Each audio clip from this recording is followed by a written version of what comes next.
सातारा जिल्हा मध्यवर्ती सहकारी बँकेच्या नोकर भरतीवर स्थगिती आणलेली आहे. ती विभागीय सहनिबंधक कोल्हापूर विभागाने आणलेली आहे.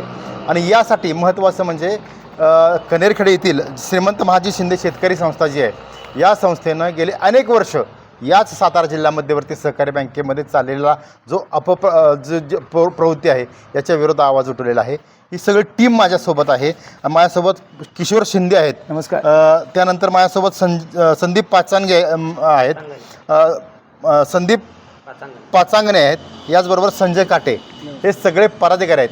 हा लाईव्ह टेलिकास्ट होतो आहे आणि मी त्यांना विचारणार आहे की सातारा जिल्हा मध्यवर्ती सहकारी बँकेत नक्की काय झालं, आता नोकर भरती स्थगिती का आली, का नक्की? ओके, सातारा जिल्हा बँक ही ॲक्च्युली यशवंतरावांच्या विचारांवर चाललेली बँक आहे असं सर्वांना सांगितलं जातं.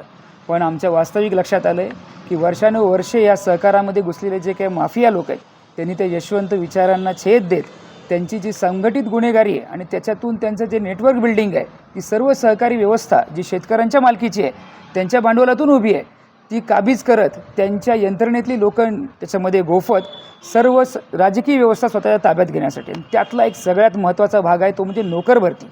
आणि नोकर भरतीच्या अनुषंगाने इतके गंभीर मुद्दे आमच्या लक्षात आले की या सातारा जिल्हा बँकेमध्ये असलेले जेवढे संचालक आहेत हे सगळे आमदार आहेत. आणि यांनी आपल्या आमदार क्षेत्रामधील जी गावं आहेत त्या गावांमध्ये त्यांना मतदान उपलब्ध करून देतील प्रत्येक वेळेला. म्हणजे अगदी विकास सेवा सोसायट्या असतील, तिथल्या कारखान्यांच्या निवडणुका असतील, स्थानिक कुठल्याही स्वराज्य संस्थांच्या निवडणुका असतील, याच्यामध्ये आपल्याला उपयोगी पडतील असे घटक बँकेमध्ये कर्मचारी म्हणून मिळावेत.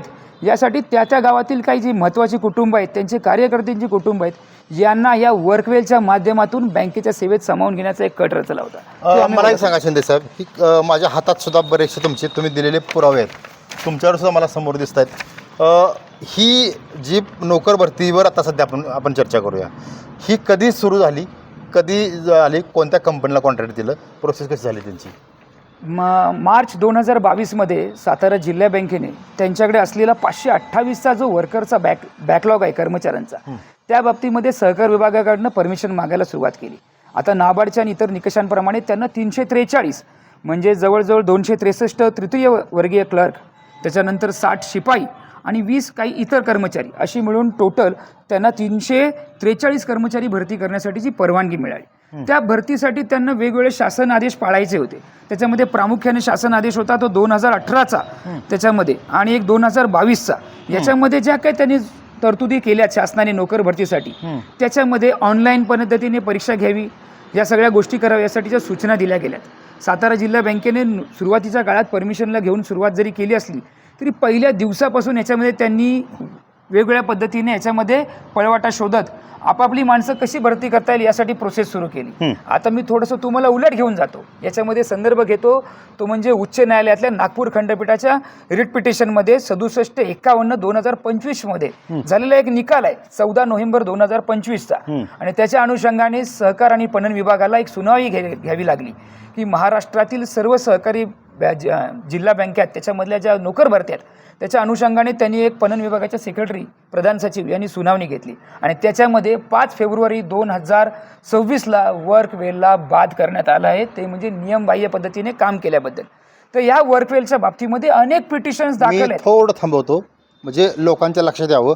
वर्कवेल म्हणून जी कंपनी, ज्या कंपनीला सातारा जिल्हा मध्यवर्ती सहकारी बँकेची नोकर भरतीचा जो ठेका दिला म्हणजे जे कॉन्ट्रॅक्ट दिलं त्या कंपनी संदर्भात बोलता येते, बरोबर ना? ती कंपनीच्या संदर्भात सांगा नक्की काय, ती ब्लॅकलिस्टमध्ये आहे कंपनी? येस, ब्लॅकलिस्ट तुम्ही म्हणू शकता. पण नियमांचं आणि निकषांचं उल्लंघन करण्यामध्ये सगळ्यात आघाडीवरती कुठली होती तर ती वर्कवेल होती. आणि या वर्कवेलने साताऱ्यातच फक्त भरती केली आहे का तर नाही, ती आमच्या माहितीनुसार आता आमच्याकडे काही अधिकृत माहिती येते रत्नागिरीच्या जिल्हा बँकेमध्ये पण त्यांना त्याच्या बाबतीमध्ये दोषी ठरवण्यात आलेलं आहे. आणि 5 फेब्रुवारी 2026च्या पणन विभागाच्या सुनावणी क्रमांक 418 प्रकरण क्रमांक 69/2/च्या सुनावणी आदेश 5 फेब्रुवारी 2026 मध्ये त्यांना या सहकारी ज्या जिल्हा बँकांच्या नोकर भरतीमधून अपात्र ठरवण्यात आलेलं आहे. आणि याच्यामध्ये रिट पिटिशन जो आहे नंबर 67/51/2025चा नागपूर खंडपीठाचा, त्यांच्या एका इंटरिम ऑर्डरमध्ये 14/11/2025च्या ऑर्डरमध्ये त्यांना जे निकाल झाला त्या आदेशानुसार पणन विभागाने ती सुनावणी घेतलेली आहे. हे मी तुम्हाला याच्यामध्ये स्पेशली नमूद करतो. आत्ता मुद्दा राहतो तो जे नोकर भरती सुरू आहे याच्यावर स्थगिती आलेली आहे. तर कोणत्या मुद्द्यावरती स्थगिती आणि कुणी दिली, कधी दिली आणि पुढं काय होणार तुम्हाला? बँकेचे निबंधक म्हणून कोल्हापूर विभागीय सहनिबंधक यांना सहकार विभागाकडनं महाराष्ट्राच्या वेळोवेळी झालेला पत्रव्यवहार, आम्ही वारंवार त्याच्यामध्ये केलेला पाठपुरावा आणि याच्यामध्ये झालेली आता रिट पिटिशन आणि या प्रकरण सुनावणी प्रकरण सहकार पणन विभागाच्यानंतर त्यानंतर तात्काळ विभागीय सहनिबंधक महेश कदम यांनी सातारा जिल्हा बँकेला एक नोटीस काढत की तात्काळ तुमची प्रक्रिया थांबवून तुम्ही आम्हाला याच्या संदर्भामध्ये एक अहवाल सादर करावा असं एक पत्र नुकतंच 30 मार्चमध्ये दिलं आहे. आणि याच्यामध्ये त्या अहवालाच्या पण आम्ही प्रतीक्षेत आहोत की ते जिल्हा बँक जी सातारा जिल्हा बँक यशवंतरावांच्या विचाराने पारदर्शीपणे चालवायला पाहिजे ती एका सहकारी माफियांच्या टोळीच्या ताब्यात गेलेली आहे.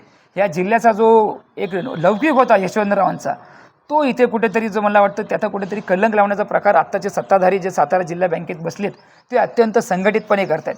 सातारा जिल्ह्यामधल्या शेतामध्ये राबणाऱ्या मोलमजुरी करणाऱ्या कुटुंबासाठी जर उत्पन्न वाढवण्यासाठी ती सातारा जिल्हा बँक उभी केली, त्यांच्या मुलाबाळांना जिल्ह्यातच नोकरीची उपलब्धता व्हावी, कुठे वणवण भटकायला लागू नये यासाठी याच्यामध्ये त्यांनी प्रयत्न करण्यासाठी जी संस्था उभारली तो आज जिल्ह्यातला शेतकऱ्याचा सुपुत्र MPSC क्रॅक करतोय, UPSC क्रॅक करतोय, अमेरिका इंग्लंडच्या नोकऱ्यांमध्ये तो हे मिळवतोय, पण सातारा जिल्हा बँकेच्या नोकरीमध्ये मात्र त्याला काही यश मिळत नाही. हाच विषय घेऊन आम्ही ह्या लढ्यात उतरलो की आता ही जी त्यांची वर्कवेलच्या माध्यमातून जे त्यांची संघटित गुन्हेगारी चालू आहे हिला कुठेतरी आता आम्हाला शह द्यायचे आणि यासाठी आम्ही रिट पिटिशन आता जे अनेक याच्यामध्ये फायनल आहेत त्याच्यामध्ये लवकरच इंटरव्हेन्शन आमचं सुद्धा दाखल होईल. आता शिंदेसाहेब मला सांगा, आत्ता जी लिस्ट लागलेली आहे मग फायनल लिस्ट त्यात सुद्धा घोळ आहे. मी सोशल मीडियावर बरेचशा कमेंट आम्ही बघतोय आणि जे पात्र होण्यासाठी आहेत ते कॅपेबल त्यांचेसुद्धा लिस्टमध्ये नाव नाहीत आणि भलतेच लिस्टमध्ये नाव आहेत. आणि दुसरा त्याला जोडून मुद्दा, आर्थिक संचालकाने बरेचसे गैरव्यवहार केल्याची चर्चा आहे, त्यात नक्की तथ्य काय आहे का? सातारा जिल्हा बँकेच्या नोकर भरतीमध्ये घोडेबाजार ही नित्य बाब आहे. याच्या अगोदरसुद्धा त्यांच्या कधी नोकर भरत्या पारदर्शी नव्हत्या, पण त्याच्यामध्ये ज्या काही कोणी याचिकाकर्ते होते किंवा कोणी होते जे तक्रारदार त्यांना वेगवेगळ्या मार्गाने शांत करण्यात आलं. घोडेबाजार आणि सातारा जिल्हा बँक हे काही नवीन प्रकरण नाही आहे. तुम्हाला कितीतरी प्रकरण अशी भेटतील की नोकर भरतीसाठी लाखो रुपयांची मागणी वेगवेगळ्या गोष्टीतून त्यांच्या पोलीस स्टेशनला मला वाटतं काही थोडंफार आम्हाला तक्रारी ऐकण्यात आल्या, पण ते एक संघटित म्हणतात ना की गुन्हेगारीतनं त्यांना थोडंसं याच्यातून दंबजेतून वेगवेगळ्या पद्धतीने शांत करण्यात आले. पण यावेळेला जो वर्ग आहे तरुण वर्ग तो बोलका आहे, तो समाज माध्यमामध्ये बोलू लागला आहे की बाबा सातारा जिल्हा बँकेचं आता तरी निदान धोरण आम्हाला हे मान्य नाही आणि याच्यामध्ये वेळोवेळी ती मुलं पुराव्यांसह आमच्याकडे यायला तयार झाली आहेत की आम्ही आता तुम्हाला हायकोर्टासाठी जेव्हा तुम्ही आम्ही याच्यामध्ये भाग घेणार आहात तेव्हा आमच्यातर्फे जी पारदर्शी पद्धती पाहिजे होती की मुलांना एक्झामपासून ह्या सगळ्या गोष्टींमध्ये ती तिथे दिसून आलेली नाही. आणि आता आमच्या काही गोष्टी लक्षात आल्यात की कंत्राटी पद्धतीने काही लोक ऑलरेडी त्या बँकेत सामावून घेतली गेली आहेत. त्याच्यामध्ये कंत्राटच्या बाबतीमध्ये ज्या काही निकष पाळायचे होते, ज्या काही परमिशन घ्यायच्या होत्या आणि आमच्या असं लक्षात आलं की कंत्राटी पद्धतीमध्ये ऑलरेडी ती काही लोक बँकेच्या सेवेमध्ये ती समाविष्ट करण्यात आली आहे. त्यांना आता मागच्या दाराने कसं पास करायचं, कसं बसवायचं यासाठी हा वर्कवेलचा फार्स होता जो आता उघडा पडला आहे. आणि वर्कवेलच्या माध्यमातून तर आम्ही जितक्या भरत्या झाल्या आहेत महाराष्ट्रामध्ये त्या सगळ्यांची माहिती घेतोय. आता रत्नागिरीची माहिती समोर आली. अहिल्यानगरमध्ये काहीच वेळापूर्वी आम्हाला एका तरुणाने संपर्क केला की त्यांनीही तिथे एक पिटिशन दाखल केलेलं आहे, त्या पिटिशनचा पण आम्हाला संदर्भ मिळतोय. आणि वर्कवेलच्या बाबतीमध्ये आम्ही त्यांच्या कार्यालयापासून 2020च्या त्यांच्या निर्मितीपासून त्यांच्या भागभांडवलापासून त्यांचा संपूर्ण ऑडिट रिपोर्ट आम्ही मागवण्यासाठी आता प्रयत्न करतोय की जेणेकरून यांनी नेमके काय कारभार केलेत नोकर भरतीमध्ये आणि अशी कुठली यांच्याकडे यंत्रणा आहे. याच्यामध्ये आम्हाला तुम्हाला सांगावंसं वाटतं की पणन विभागाने ह्या सर्व जिल्हा बँकांच्या भरतींसाठी वेळोवेळी शासनाने TCS, IBPS आणि त्याच्यामध्ये MKCL सारख्या दर्जेदार कंपन्यांची शिफारस केली आहे. तरी यांना बगल देऊन वर्कवेलची निवडीची प्रक्रिया जेवढी रंजक आहे ना त्यापेक्षा त्यांची त्या तालिकेमध्ये पात्र होण्याची प्रक्रिया पण रंजक आहे. मी जेव्हा सहकार आयुक्तांना जेव्हा विचारलं लेखी करून की वर्कवेलसाठी जेव्हा तुम्ही तालिकेमध्ये त्यांची निवड केली पॅनलिस्टमध्ये तेव्हा असे कुठले गुण बघितले किंवा तुमच्या कुठल्या निकषामध्ये वर्कवेल बसली या महाराष्ट्रामध्ये. आणि तिचं कौतुक करावं लागेल की ती महाराष्ट्रातल्या बहुचर्चित जितक्या जिल्हा बँका बलाढ्य आहेत त्या सर्व बँकांमध्ये वर्कवेल पात्र झाली. ह्या राष्ट्रीयकृत किंवा शिफारसी केलेल्या कंपन्यांपेक्षा आणखी कोणती क्वालिटी होती त्याच्यामध्ये. तर याच्यामध्ये आता मला सातारा जिल्हा बँकेचं एक विशेष तुम्हाला सांगावंसं वाटतंय की 6 बँकांना त्या तालुक्यातल्या ह्यांनी ईमेलद्वारे प्रस्ताव पाठवला की बाबा आमच्या जिल्हा बँकेच्या भरतीमध्ये तुम्ही आम्हाला तुम्ही याच्यामध्ये निविदा पाठवा असं काहीतरी झालंय. त्या ईमेलमधले फक्त 3च लोकांनी यांना प्रतिक्रिया दिल्याचं असं आम्हाला फक्त या RTI मध्ये माहिती काढलेल्यामध्ये समजते. आम्ही संपूर्ण माहिती अद्यापसुद्धा अजूनही पारदर्शी नाही. सहकार आयुक्ताकडे आमचे बरेचशा गोष्टी आहेत. फक्त आम्ही वाट बघतोय ते विभागीय सहनिबंधक कोल्हापूर यांना सातारा जिल्हा बँक नेमकी काय प्रतिक्रिया किंवा अहवाल सादर करणार आहे. सातारा जिल्हा बँकेच्या बाबतीमध्ये नोकर भरती चालू असताना संपूर्ण महाराष्ट्राचं लक्ष लागलंय. पण एकाही सातारा जिल्हा बँकेच्या संस्था जे तुम्ही म्हणतात संचालक, आम्ही संस्थानिकांची बँक म्हणतो तिला, त्या संस्थानिकांनी किंवा संचालकांनी किंवा त्याच्या भरतीच्या प्रक्रियेसाठी शासनानेच जबाबदारी दिलेले सर्व संचालकांबरोबर जे CEO आहेत त्यांच्यावरती जबाबदारी असताना कुठलाही खुलासा या लोकांनी आत्तापर्यंत एका वळीचा बँकेतर्फे केलेला नाही आहे. आणि ही सगळ्यात जास्त खेदजनक बाब आहे. जर तुम्ही पारदर्शी कारभार करता आणि तुम्हाला 31 ऑक्टोबर 2025ला जेव्हा बँकेला कळवलं आहे की बाबा आता तुमची वर्कवेल अपात्र आहे, ती तालिकेमधून बाद आहे, या सगळ्या गोष्टीतून बाद आहे, तरीही या लोकांनी मुलाखतीचा परत फार्स काढून ॲडव्हर्टाइजमेंट काढून जे त्यांनी जी दादागिरी मुजोरी लावली आहे जिल्हा बँकेने तिचा आम्ही निषेध करतो. किशोरजी, मला सांगा किती उमेदवारांनी लेखी परीक्षा दिली, त्याचे काय आकडेवारी तुमच्याकडे आहे का? आणि त्यातील काय उमेदवारांनी लिस्ट लागल्यानंतर काय तुमच्यावर काय तक्रार केली का? या संदर्भातील संपूर्ण आकडेवारी आम्हाला अधिकृत मिळावी, कोणताही चुकीचा आकडा आमच्याकडनं जाऊ नये यासाठी आम्ही विभागीय सहनिबंधक यांनाच सांगितलं. तर तुम्ही आम्हाला संपूर्ण तपशीलवार ही सगळी माहिती द्यावी आणि किती मुलं त्याच्यामध्ये अपात्र ठरली सुरुवातीच्या काळात परीक्षा देण्यासाठी सुद्धा, किती मुलांना मायग्रेट व्हावं लागलं.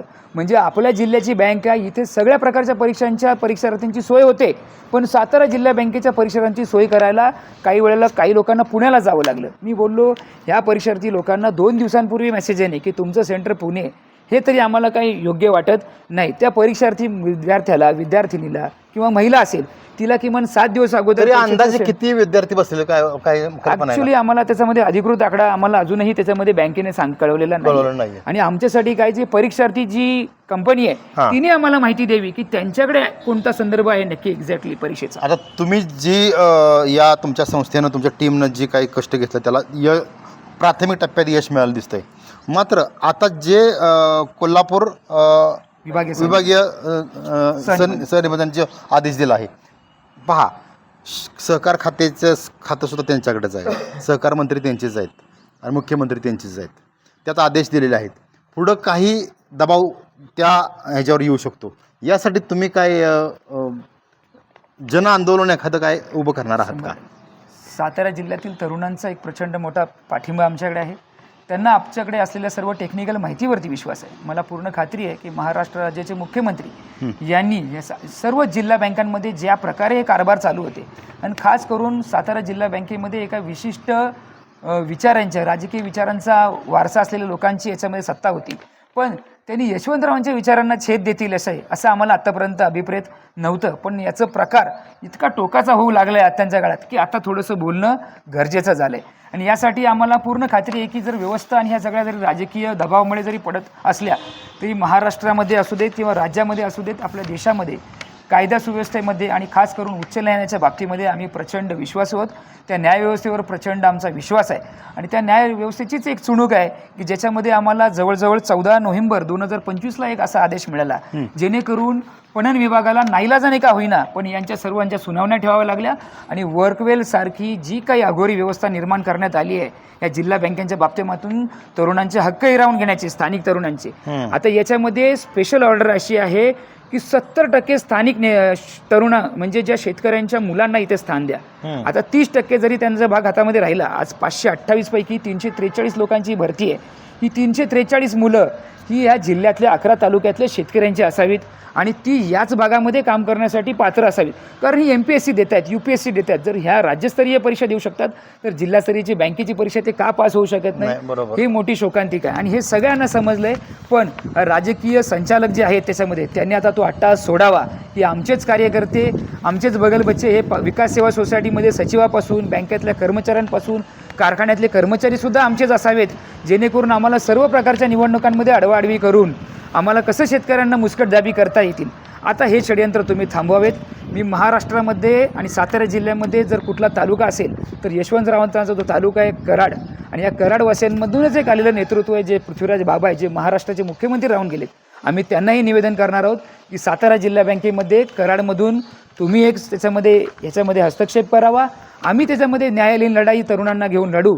पण याच्यामध्ये यशवंत नगरीसारखे न्यूज चॅनल असतील जे आजपर्यंत जिल्ह्यातील सर्व कठीण आणि कठोर प्रश्न जे असतात, ज्याच्यामध्ये कुठलाही राजकीय बंधन झुगारून उभे राहतात, कोणत्याही दबावाला बळी पडत नाही. आणि भविष्यातसुद्धा आम्ही त्यांना सांगतो की तरुणांकडे फार आशेने तुमच्याकडे बघतायत की जे तरुण संपादक आहेत, जे TRP न बघता, जे राजकीय बंधन न पाळता तरुणांचा आवाज बनवू पाहत आहेत. आम्ही त्यांच्यासाठी आज आवर्जून आलो आहे आणि आज कराडवरून यशवंत नगरीने आमच्या कामाची दखल घेतली, याच्यासाठी आम्ही त्यांचे फार ऋणी राहू. पण याच्या माध्यमातून जो काही आम्हाला पत्रव्यवहार उपलब्ध होईल, न्यायालयीन आमच्याकडे जे निवाडे येतील, आदेश येतील, ते आम्ही त्या यशवंत नगरीच्या माध्यमातून महाराष्ट्रापर्यंत पोहोचावे आणि त्यांनी आम्हाला न्यायालयीन लढ्यासाठी सुद्धा वेळोवेळी मदत करावी अशी आम्ही तुम्हाला विनंती करतो. यशवंतराव चव्हाण साहेबांनी जो सहकाराचा मूलमंत्र दिला, याला तिलांजली देण्याचं काम सातारा जिल्हा मध्यवर्ती सहकारी बँकेच्या माध्यमातून होतं. याच्यावर शिक्कामोर्तब का झालं तर 30 मार्चला जो स्थगितीचा आदेश आला तोच खरं तर सगळ्यात मोठा पुरावा आहे. आणि तुमच्यासारखी जी सामाजिक संस्था तुम्ही स्वतः जी वेळ काढून धडपडत आहे ती खूप महत्त्वाचं आहे. महत्त्वाचं म्हणजे मी शेवटीसुद्धा आवाहन करणार आहे, ज्या लोकांनी सातारा जिल्हा मध्यवर्ती सहकारी बँकेमध्ये परीक्षा दिली, ज्यांच्यावर अन्याय झाला आहे, त्यांनी किशोर शिंदे यांच्याशी संपर्क साधावा. मी माझ्या याच चॅनलच्या कमेंटमध्ये किशोर शिंदे आणि या सगळ्या सहकाऱ्यांचा मोबाईल नंबर टाकतो आहे. खरं तर हा आवाज उठवण्याची गरज आहे आणि हीच वेळ आहे. तर तुम्ही एक शेवटचं आव्हान काय कराल सगळ्या सातारा जिल्ह्यातल्या तरुणांना? तरुणांनो, तुम्हाला एक सांगतो, जिल्हा आपला आहे, जिल्हा बँकसुद्धा आपली आहे, पण त्या जिल्हा बँकेमध्ये जे नेतृत्व बसलं आहे ते आपलं नाही आहे. त्याच्यामुळे आता फक्त ही नोकर भरतीचाच विषय नाही आहे आपल्याला.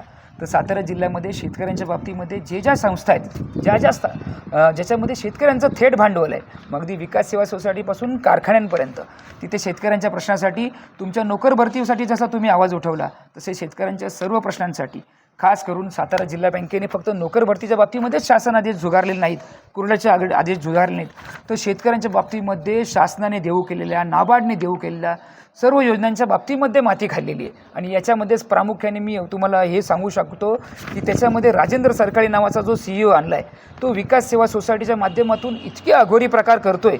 शासनाच्या अनेक कल्याणकारी योजना सहकार मंत्री सातारा जिल्हा बँकेचा असूनसुद्धा सातारा जिल्हा बँकेमार्फत त्याची पायमल्ली झालेली आहे. त्यामुळे तरुणांनो, तुमच्या नोकरीसोबत शेतकऱ्यांच्या इतर प्रश्नांसाठी सुद्धा पुढे या. वेळोवेळी यशवंत नगरीसारख्या आपल्या चॅनलच्या माध्यमातून सर्व शेतकऱ्यांचे प्रश्न आपण उपस्थित करण्याचा आणि त्याचे निकाली काढण्याचा आपण अट्टास धरूयात. धन्यवाद. खरं तर हे लाईव्ह टेलिकास्ट होतं आहे कोरेगावमधून आपल्या, आणि कनेरखेडचे आहेत खरं तर किशोर शिंदे आणि ह्या सगळ्याची टीम, हे वर्धनगडचे आहेत, यांची टीम, हे सुद्धा कनेरखेडची सगळी टीम आहेत. खरं तर हे शेतकऱ्यांसाठी आणि तुमच्यासाठीच धडपडत आहेत. आणि हे लाईव्ह प्रक्षेपण करण्याचं कारणच ते आहे की अशा लोकांना आपण खरं तर आपण एक आवाज म्हणून त्यांच्या पाठीशी राहणं, मीडिया म्हणून आमचं कर्तव्य आहे आणि सामान्य जनता म्हणून तुमचं कर्तव्य आहे. तर नक्कीच या लढ्यामध्ये या किशोर शिंदे यांच्या या टीमला नक्कीच सहकार्य करायला अशी अपेक्षा करतो. तुम्ही आमच्याशी बोललात, धन्यवाद. धन्यवाद सर.